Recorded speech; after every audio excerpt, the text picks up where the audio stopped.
Wife, mother, Duchess. A journey from working class to Windsor. Kate Middleton's rise to royalty and influence is of international intrigue and admired the world over. Taking her place on the global stage overnight, tying the knot with the Duke of Cambridge, and swiftly making monarchy history in the form of their firstborn and third in line for the throne, Prince George Alexander Louis, we document her incredible journey and delve into the often undisclosed but sought-after history of who now is known worldwide as the Duchess.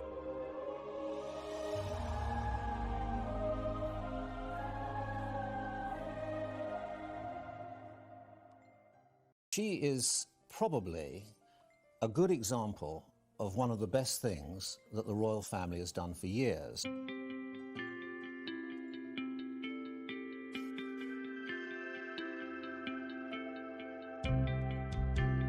She is a very beautiful young woman who's very intelligent and rather polished.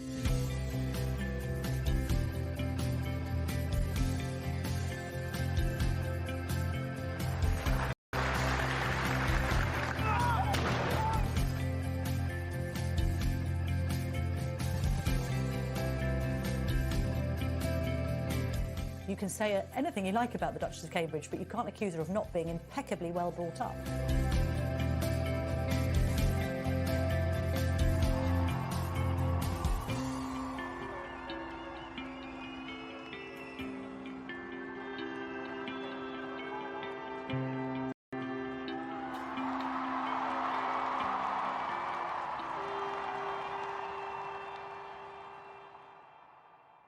Born the eldest sibling of three, Catherine Elizabeth Middleton was born in Berkshire, England.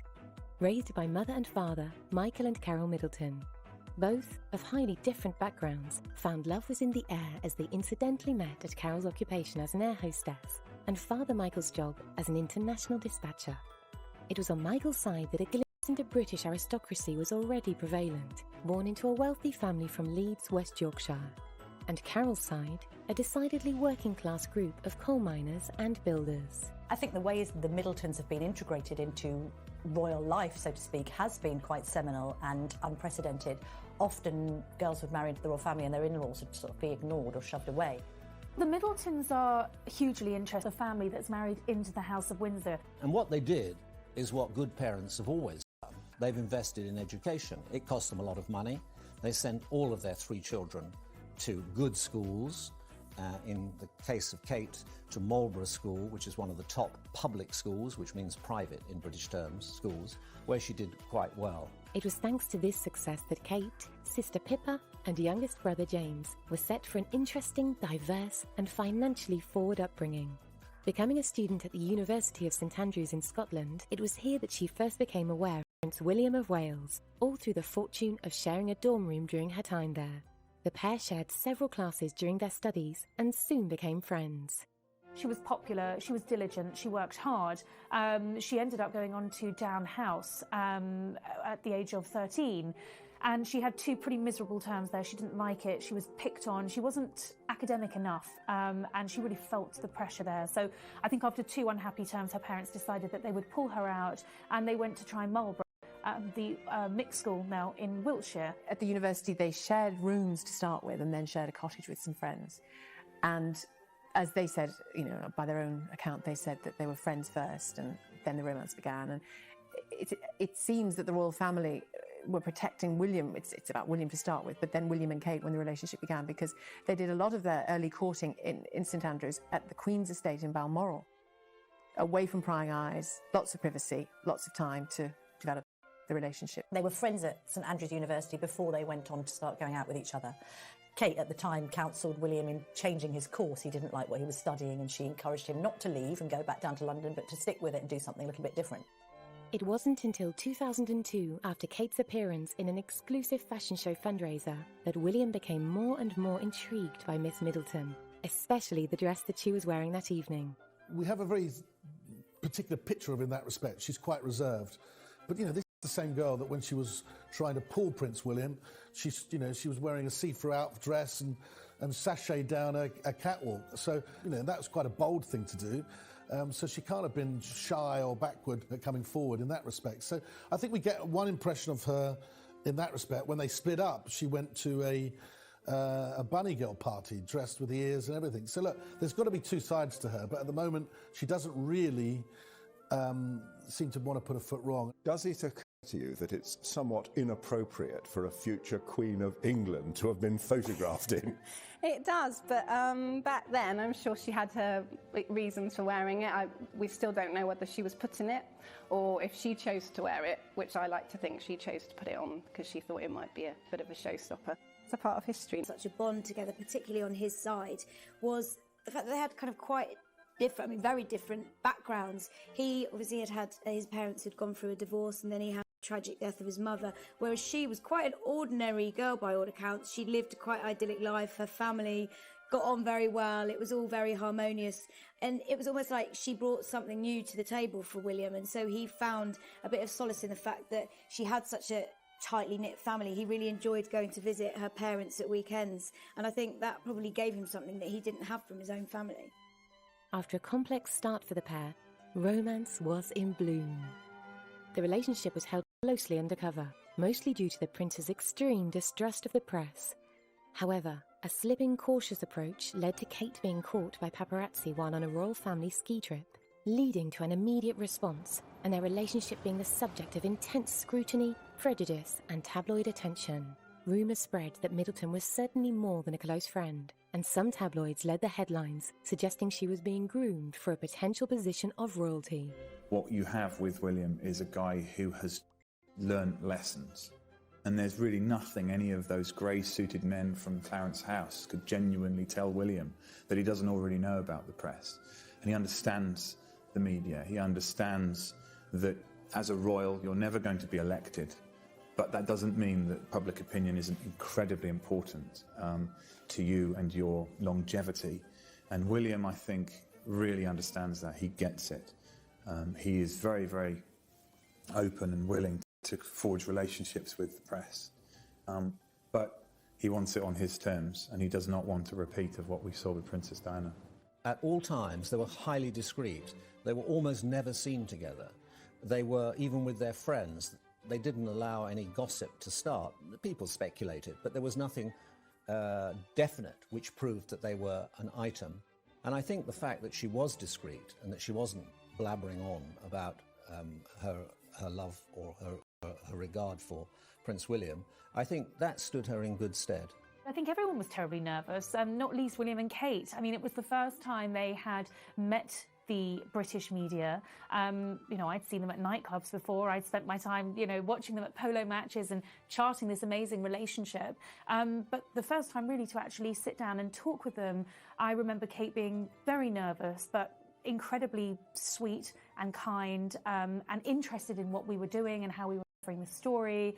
And they both just seemed so well matched. You could see it in their body chemistry even at that stage, and on in a moment, fraught with nerves. They were about to meet the world's press. All the paparazzi and the photographers, rather, were waiting next door to take their picture. I remember William having his hand in the small of Kate's back, guiding her, making sure she was all right. And I think that's what you've seen over the years. He has wanted to just make sure that she is comfortable. I think there's a huge amount of trust there, not just between them, but their circle of friend, their social circle of trust, their closest friend who would never dream of leaking anything to the press and really protect them. I think equally, one of the secrets of the success of their marriage is that they do seem much more equal than, say, for instance, Charles and Diana. I think as well, Kate has been very careful not to upstage her husband. I think that she's the yin to his yang in that he, although a level-headed, down-the-line kind of guy, can be prone to a few temper tantrums, perhaps, and likes to dig his heels in and knows his own mind. And I think because sometimes quite angry, one gets the impression that Kate's the one sort of pulling him back and reining him in and saying, all right, let's just keep calm. And I think as well, why Kate's brilliant for William is she has been so well brought up in such a loving and stable family, the kind of family, let's face it, the Prince has never really had, that's hugely grounding for him. And actually her middle-classness and her lack of aristocratic airs and graces and the fact that she isn't royalty is no bad thing, because it dilutes the royal family a little bit and it reminds this man who has been brought up knowing nothing else but royal life what real life is like. And I think for their children that provides them with a much better grounding with which to grow up. Never before have members of the royal family been seen in the same way as we view celebrities, but Kate and William are a very good-looking pair, and because they come across so down-to-earth, I think we're viewing them in a completely different way. And Kate is already eclipsing all these A-list stars like Jennifer Aniston, Gwyneth Paltrow. She's the one that people want to know more about. She's the one that people want to dress like and just want to absorb every bit of information there is about her, which is quite exciting. This is a young woman who really wasn't raised in the public eye to any degree, and also isn't a naturally gifted speaker. So with all the attention on her, and she's quite shy as well, it just complicates things and makes it very difficult. The first time we really got to hear her voice was in the interview when William and Kate announced their engagement, when she wore that very famous and much copied Issa blue dress. No, I really didn't expect it at all. I thought he might have sort of maybe thought about it, but no. It was a total shock when it came, and very excited.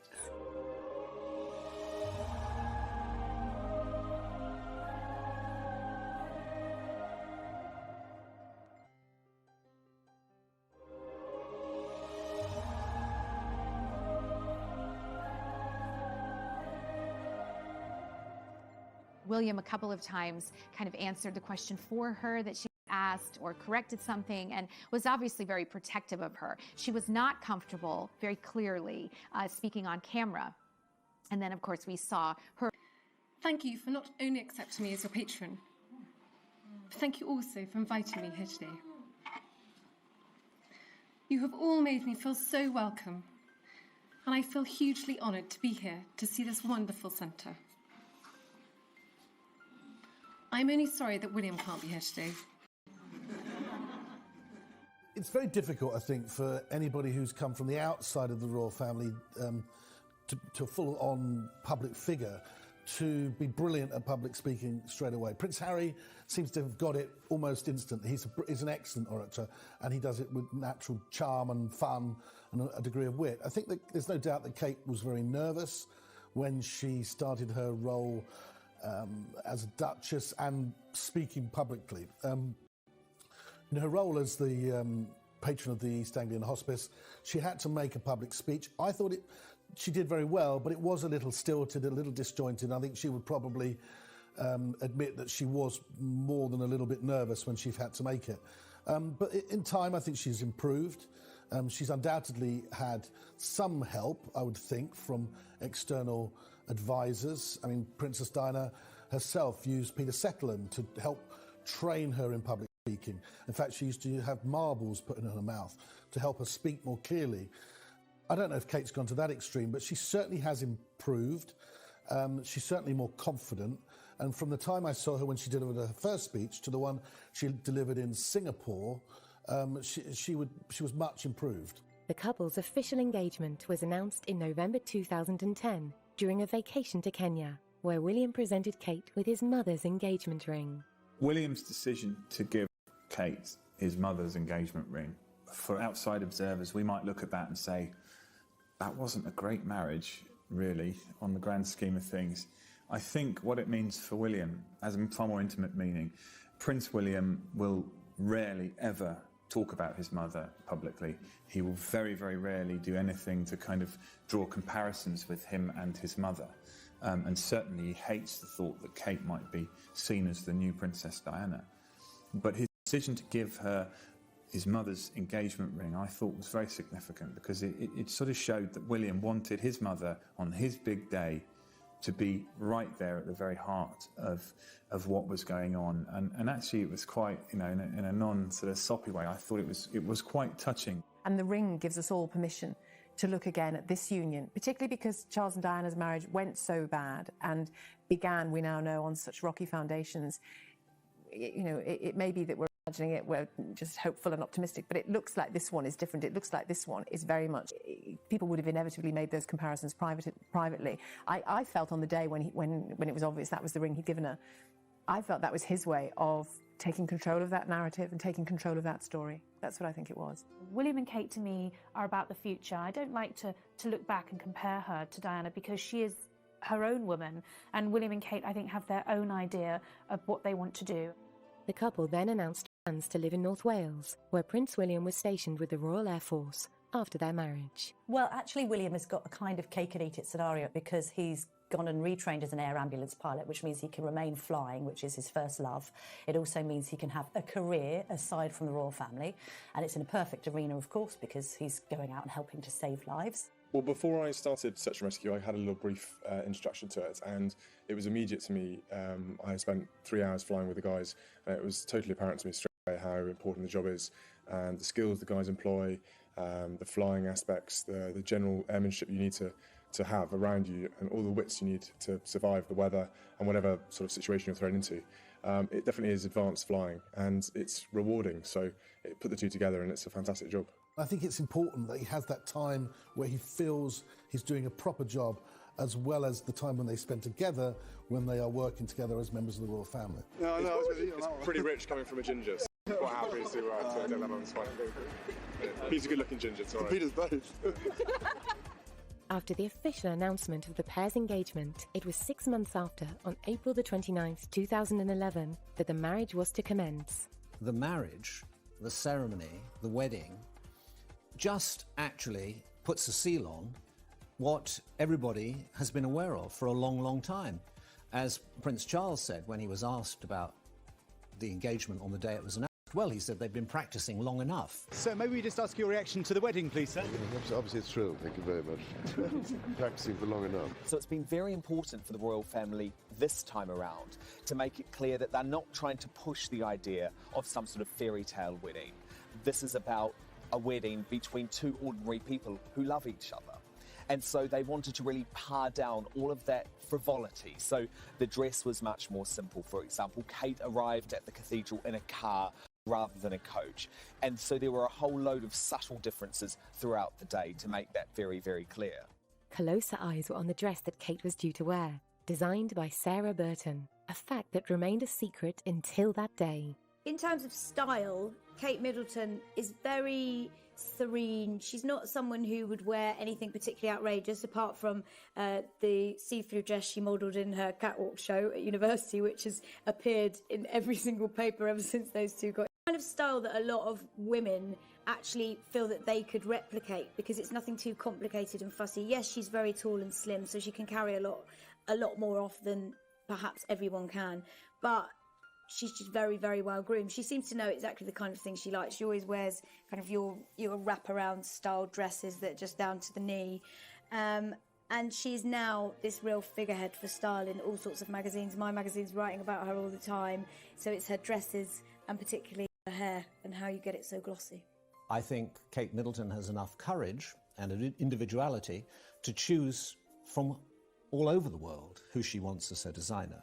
Well, believe me, the decision about what dress designer all of the Middletons were going to use raged for some time, and it was a really difficult decision for them. For example, Carol Middleton, she was going to have a dress designed by Linda Chirac, and then she shoved that out of the way at the last minute because all of these women knew picking a dress designer was so important.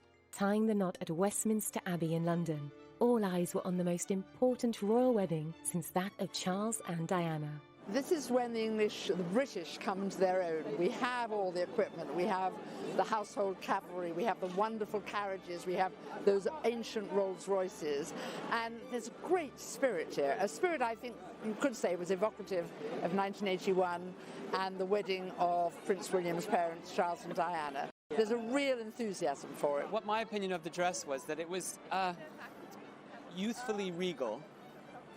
It was modern with a classic twist to it, which was fantastic because I didn't want Kate to sort of lose touch of Kate in the whole pageantry of this occasion.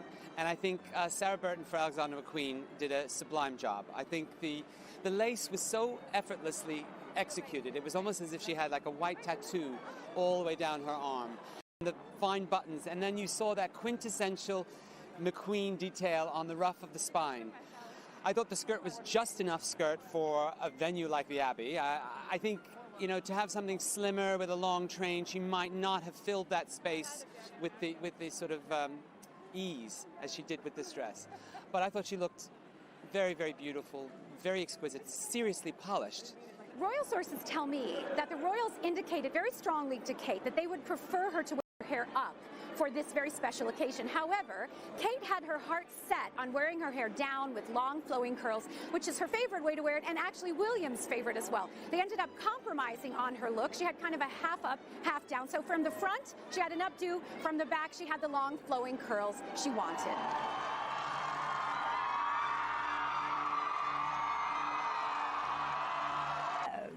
A fairy tale to lift your spirits in this world today, isn't it?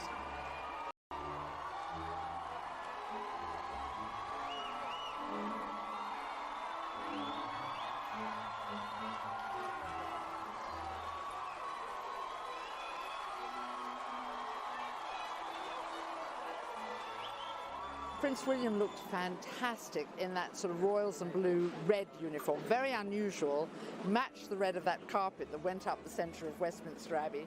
He looked marvellous, and the white gloves when he was waving at the crowds, he looked the dashing prince. If only he could have ridden up to Westminster Abbey, he would have been the perfect prince, wouldn't he?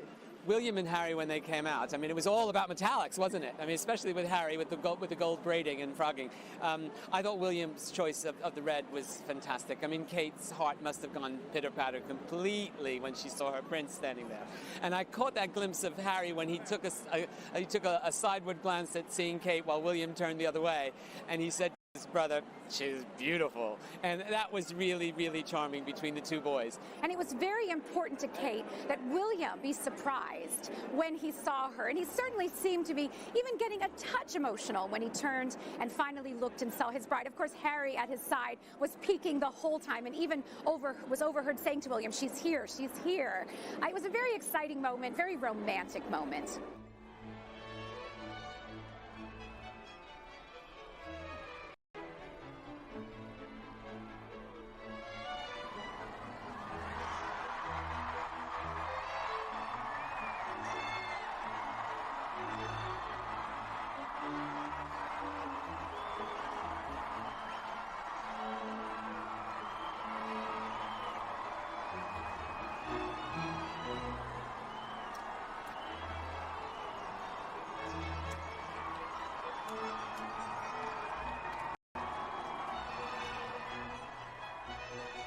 Kate was met by Queen Elizabeth shortly before the wedding, in which it was conferred that her royal title would be Catherine, Her Royal Highness, the Duchess of Cambridge.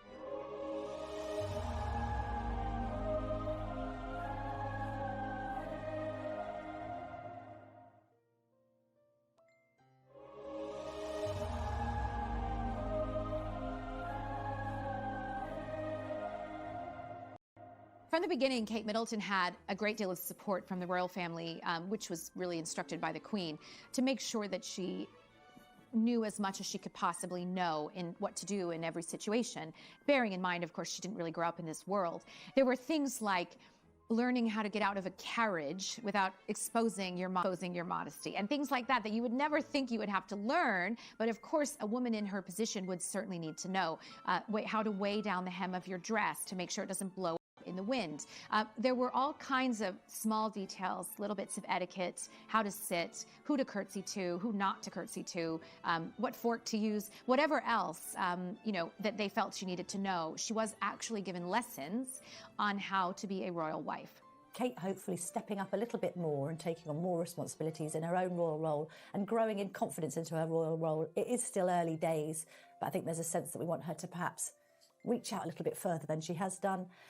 But it's going to be softly, softly. They're in no rush, that couple. People forget William isn't heir to the throne, his father is. He's second in line, so there's still time. And the Queen is still going as strong as ever. So at the moment, I think maintaining the status quo is key. You know, once you married into the royal family, you became a Windsor, and that was that. Well, it was different when Kate and William got married. And when William asked Kate to marry him, he made it very clear that she wouldn't have to leave her family behind her once she married into his family, promised her that they'd always stay a part of the family. And they have done, whether it's joining the Queen at Ascot or being on an important barge within the Queen's fleet at the Diamond Jubilee celebrations. Given she is a commoner, the royal family have a high opinion of Kate.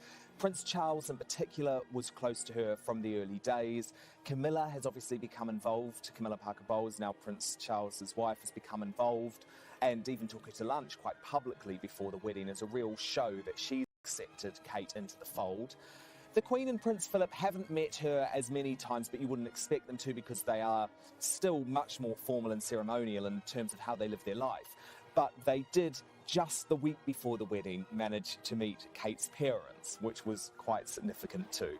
Given the history of previous royal weddings, the question was how sustainable the relationship between William and Kate was going to be, and how long their partnership would last. However, it was clear that this was not your average pairing, and it was an opinion held high that their romance and longevity as a husband and wife showed no signs of stopping. I think the prospects for William and Kate's marriage are extremely good, and the reason I think that is because, quite uniquely for a royal wedding, their relationship grew out of cold winter nights spent in a university digs having spaghetti bolognese and talking about anything other than being a prince or princess. Their relationship has grown out of being just William and Kate, and I think that that's something that throughout their married life, as much as they can, they will try and retain, and if they do, then the prospects for them staying together for a long time will be very good. I think Kate and William have a good chance of making this work. They are both very committed to the monarchy. Kate has proven herself to be a team player. She's proven herself to be discreet. She's also proven that she's willing to put her own interests behind the interests of her husband. I think also they've been together for 8 years. They've seen each other through a variety of circumstances, and William seems to be doing a much better of preparing Kate for royal life than Charles did for his mother. So Kate has a support system in William. She has a support system in her family, which Diana also didn't have. And she has a man she's known for 8 years, and she spent an awful lot of time getting to know. I think they've got a good shot. They're a stable, happy family. They represent what is good about marriage and what is good about having an extended family. And the royal family themselves, that is part of their role. I'm sure the Queen is delighted with that. It's tough being married. Whether you're a prince or you're a pauper, it's tough. You have to work at it. It's a constant renewal every day. I'm sure that they will have their problems. They've had some problems in the past, but they've come through those problems. And as they say famously, what doesn't kill you makes you stronger. And I think they have got a very, very good basis for the marriage ahead. It was inevitable that when moving into royalty, Kate would have a fair share of comparisons to the late Princess Diana. Becoming Duchess of Cambridge left fans of the monarchy curious of how she would settle and her similarities to William's mother. People are always asking me, well, how alike is Kate to Diana? And I always say that they're actually incredibly different women. They look very different. You know, Diana was blonde, beautiful and leggy. Kate's beautiful and leggy and brunette. They're, you know, they look very different. They are very different people. And I think particularly in the early stages, there was a desire, largely by the press, to sort of see how Kate would live up to Diana's image. And I remember William saying that there was no expectation, that these were big footsteps, and no one expected Kate to fill them. And I think what Kate's done, which is so commendable, and you really have to take your hat off to her, is she's forged her own identity within the royal family. She hasn't tried to emulate Diana.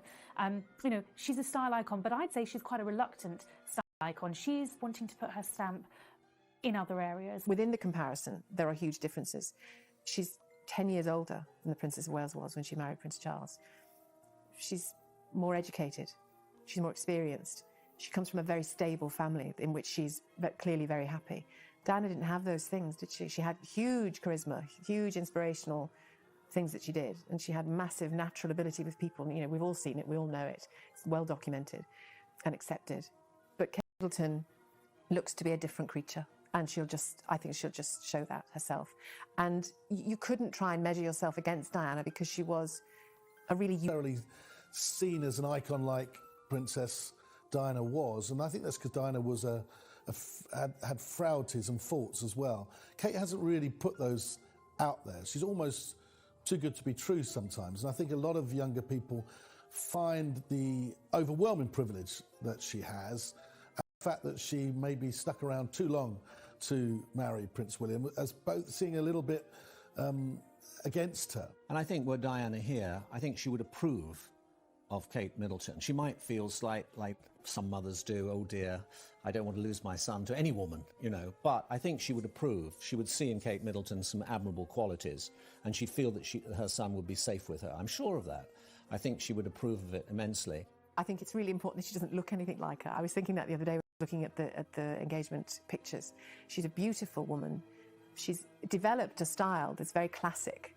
It hasn't changed dramatically over the years, but it's just a classic, more groomed version of what she always was, it seems to me. Whereas Diana was she was that coltish teenager, wasn't she, who didn't have a sense of style, wore clothes that were 20 years too old for her to start with. She really got it a few years down the line. You know, that was her, you know, one of her huge successes was fashion. But I think Kate Middleton's a different life story altogether, and I think that will be the bedrock of how she copes with that comparison, because there is no comparison to be drawn. I think that's the ultimate cushion on which she can fall. Humanitarian work played an important part in Princess Diana's life, both at home and abroad. Her interests were reflected in the organisations of which she was patron or president. With her impact on such admirable work, it was seen fit that from Kate's turn from fiancée to Duchess, she would also hold a pivotal role in similar contributions. Set out her stall that she wants to support, in the first instance, children. So she's supporting some hospice charities, each the East Anglia Children's Hospices. She's equally decided to be a volunteer scout, so supporting children out and about, enjoying country pursuits as she does. She's also been involved in action on addiction, so she's saying that she wants to help people. She thinks that addiction is the root to quite a lot of society's ills, be it children or their parents, and so she wants to get involved in that. And also, because she studied history of art and is a keen artist and photographer, there's her patronage of the National Portrait Gallery and other artistic pursuits. And she's mixed them a little bit, so she also supports a cause called the Art Room, which helps children, gives children therapy through the medium of art.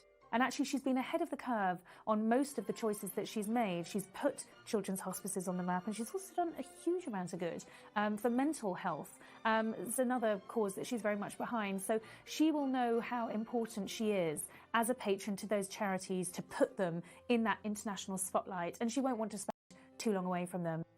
People often ask me why I'm so interested in the mental, because I think that every child should have the best possible start in life. When I was growing up, I was very lucky. My family was the most important thing to me. They provided me with somewhere safe to grow and learn, and I know I was fortunate not to have been confronted by serious adversity at a young age. For some children, maybe there are some here today, I know that life can sometimes feel difficult and full of challenges. I think that every child should have people around them to show them love and to show them kindness and nurture them as they grow.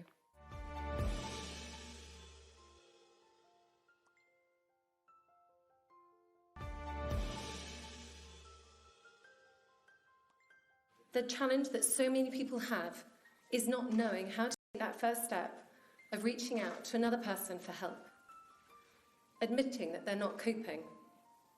Fear or reticence, or a sense of not wanting to burden another, means that people suffer in silence.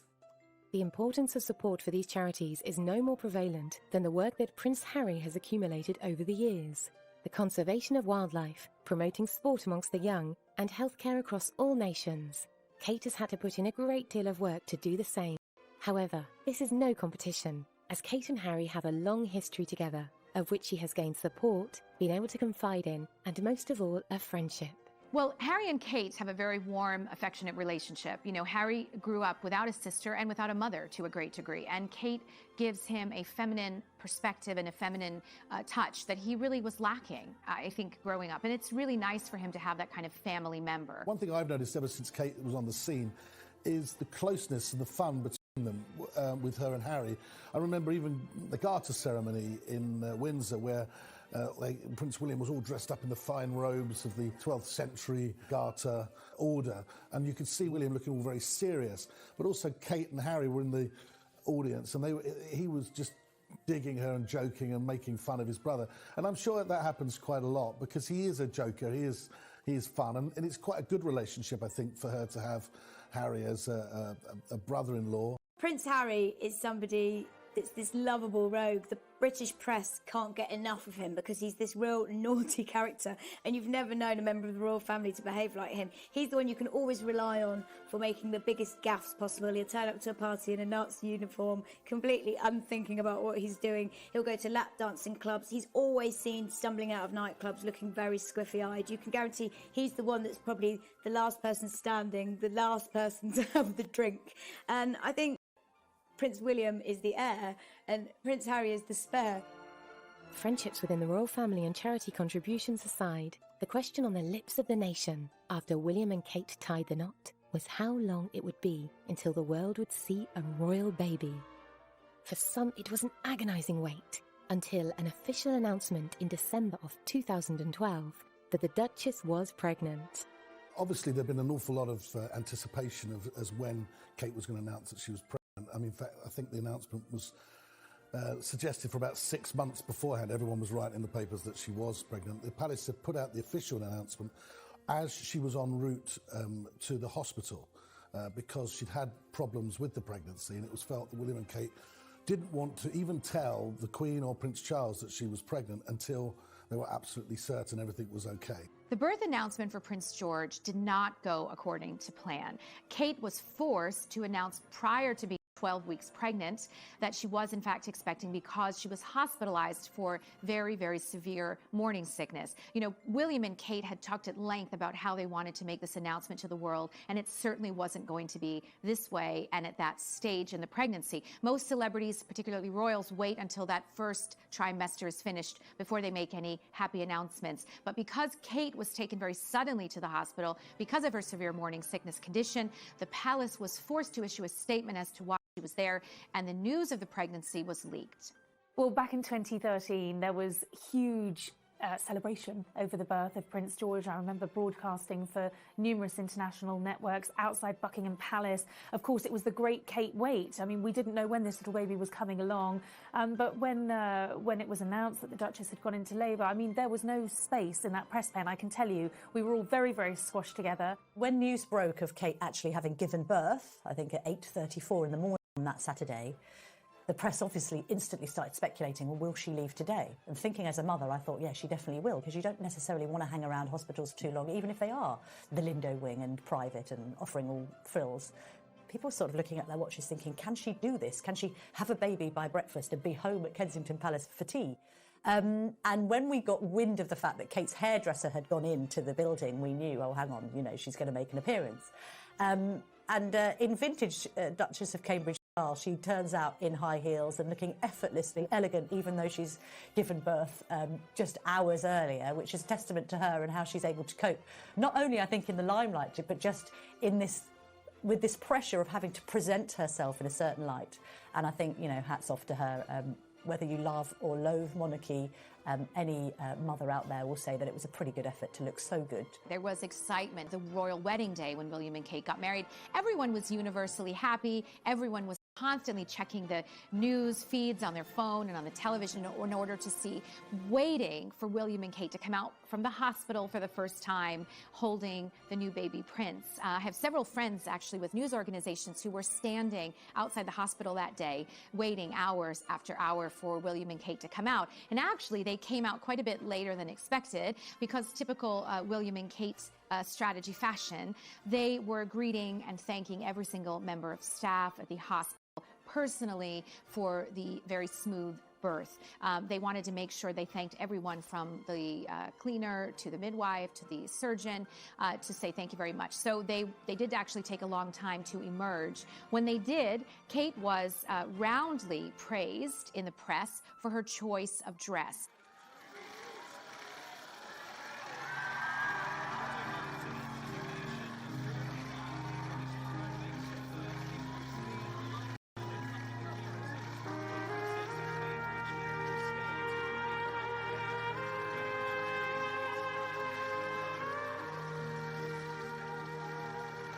I think it's just wonderful. It's lovely that generations are going on, and William and Kate are just such an asset to the royal family, and Harry as well. Well, it's kind of surreal to think that royal blood is this close to us at this very moment.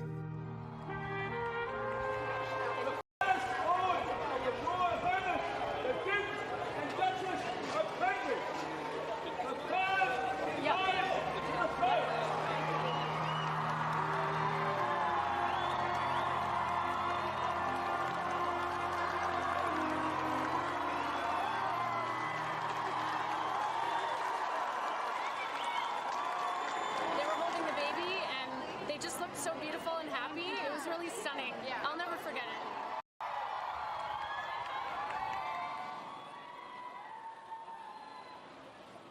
commemoration of Prince George's birth, the joy that he's brought to the world, and particularly to New Zealanders and Australians over the last week and a half. And we have a tradition, just as a reminder for when he's a bit older.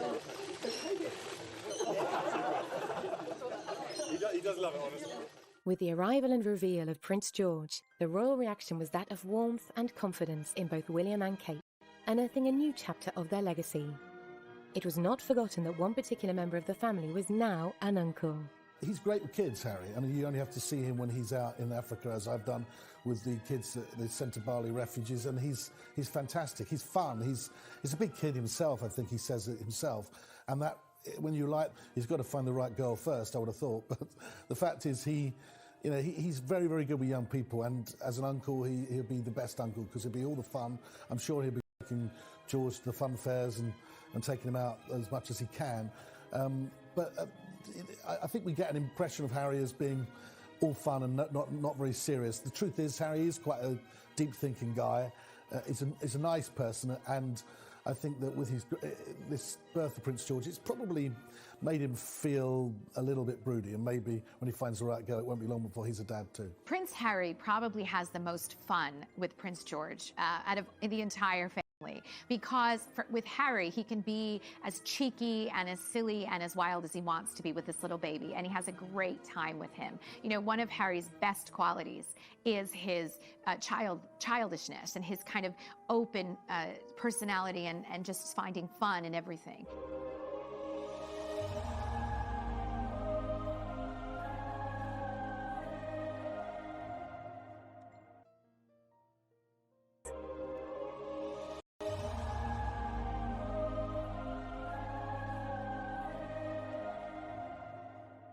And he really connects with George because George, from all accounts, is a baby with a huge personality and character. He doesn't just take a bath, he's splashing, constantly trying to get all the water out. George is a really fun, free-spirited little boy. And I think Harry very much has that personality, and those two have a fantastic relationship. There's no question that Harry's going to be the favorite uncle, possibly the favorite person for George, because he's so much fun. Another curiosity of the general public after Prince George's birth was that of following in royal footsteps, most notably the path of education he would lay and the social interactions he would have with other children born into royalty. Friends form the basis of a healthy maturity and are a key factor in development, so the curiosity stood strong as to who George would spend his early years playing alongside. In answer to who will be the royal baby's friends, well, obviously William and Kate have got their own friends who've got children of similar ages, so playdates have been arranged with them, and equally George's godparents have their own children. So they'll be mixing there in a social setting. Equally, you might have to remember that there are other great-grandchildren now that are of a similar age. So William's cousin, Peter Phillips, has got 2 daughters. You've got Zara Phillips, who is Prince George's godmother. She's got a little girl, Mia. Apparently, when those 2 babies got together and had a play date, it was, according to Mia's father, Mike Tyndall, the rugby player, absolute carnage, and food was being thrown around and not going in either of the babies' mouths. So you've always got scope for a friendship there. But I think gradually, like as with any child, you know, there will be children who the child meets as well through school. They will follow a very similar pattern to their own parents, and I include Kate in that because she was privately educated like William from the start. Schools would be appropriate, and then move on maybe to Eton or even a day school, St Paul's, Westminster, something like that. My feeling is, though, that with both William and Kate being educated privately, Kate at Marlborough, William at Eton, that they would follow a similar pattern, simply because it's difficult, I think, for someone who's going to be the future king to be seen as just one of the boys or just normal, because and therefore somewhere like Eton would give them, or even some of the other top public schools like Westminster, St Paul's, would give them the peer group that would be easier for them to be educated in, really. You know, Prince William is a very loving, warm individual, and he and Kate have a very solid and affectionate relationship. They want that to translate to their children. Although they do have some support staff, they have kept it to a minimum because they don't want outsiders in any way affecting the dynamic of their close family unit. Following on from the birth of the future prince, in an unexpected short time, it was announced that there was not just one royal baby on the cards. In 2015, it was revealed that the Duchess was again pregnant with her second child, and with much less complications than with George. Both William and Kate were happy to announce that Princess Charlotte was on her way. And again, the world stood still as happiness reigned over the monarchy with the prospect of a baby sister for their son. Well, I think when it was announced that they'd had a little girl, it was a great cause of national celebration. Of course, a little sister for Prince George, the daughter that Prince William had always wanted, the granddaughter that Charles had always wanted, but actually, historically, a really important little girl because she will hold her place in the lineage of succession. The antiquated male primogeniture laws were outcast just before Prince George's birth in case he been a little girl. Now, had those laws not been changed and had the couple or are the couple to go on and have another child that may be a boy, well, Charlotte would have lost her place in succession. With the laws being changed, she will hold on to that position. She is the fourth in line to the throne, and no little boy born hereafter will take that place away from her. So she's historically very, very important. Well, Charlotte's birth certainly does herald the dawn of a new era for girl power in that we have a girl in a prominent position at the senior end of the royal family. Obviously, we the Queen, the ultimate exponent of girl power on the throne, but we face the prospect now of 3 kings in line, so we're not going to see another woman on the throne for many, many, many years. So how lovely to have Charlotte in this role, bringing up the rear. She's rather unkindly called the spare to the heir, as Prince Harry is, but as he has proved himself, it's a role that you can make your own, and I'm sure all eyes will be on Charlotte. In fact, there'll probably be even more scrutiny on her because she's female, but yeah, I mean, how great to have the pitter-patter of pink feet in the royal line of succession. They're very much hands-on parents. I mean, William made it very clear when George was born that he wanted to be a hands-on parent. He took time off to spend. They were very anti having an extended staff to look after their children, look after them. But I think as time has gone on, they've realised they do need that extra help. They can't just rely upon, say, Carol, Kate's mother, and other members of the family. They do need that because they're very much in the public eye. But William, in particular, wants to be a hands-on parent. Too, doesn't really want to pass on the responsibility of motherhood either. But, you know, when you're in the royal family, when you're in the public eye, it's very, very difficult to do everything. And I think that even Kate and William have found that. And so they are now realising that it's important to have the extra help that they require. I absolutely love it, and it's actually what I thought would be the name. I mean, Charlotte was picked as one of the top names that they predicted, and of course to have Diana in the name is perfect.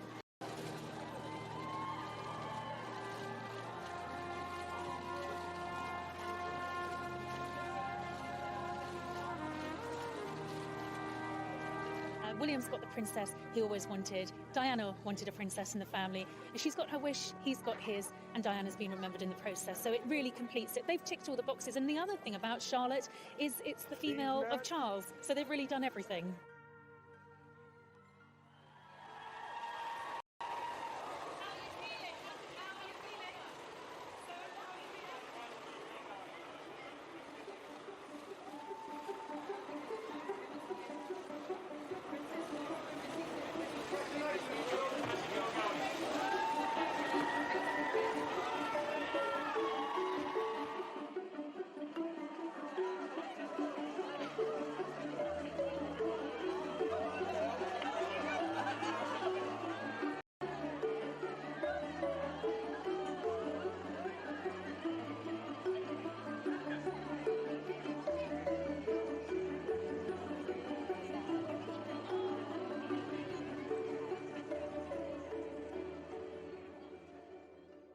Defying the odds set against her, the Duchess of Cambridge has proven to the world that she could not be more deserved of her position, and it is worldwide acclaimed that her commitment and love to Prince William allows this fairy tale to continue its life.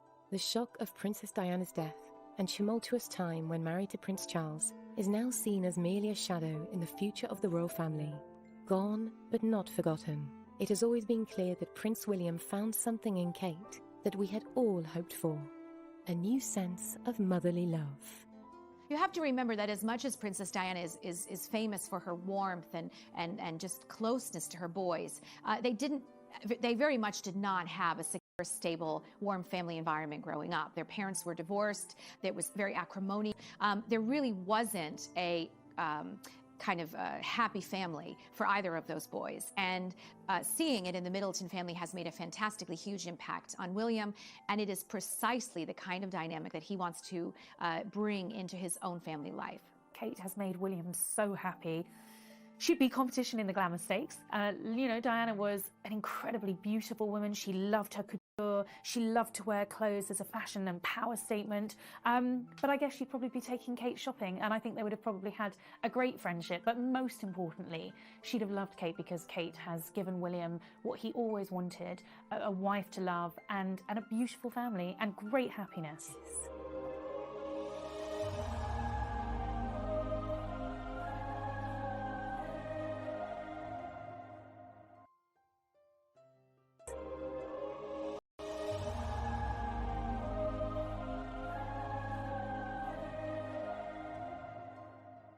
I think that Kate Middleton will be the people's princess.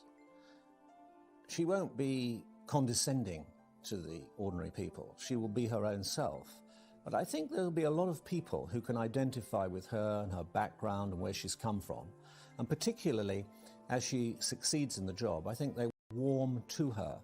They will see that she hasn't gone out in order to get a prince.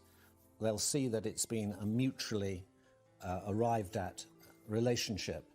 And they will recognize that, for once, this is a love match.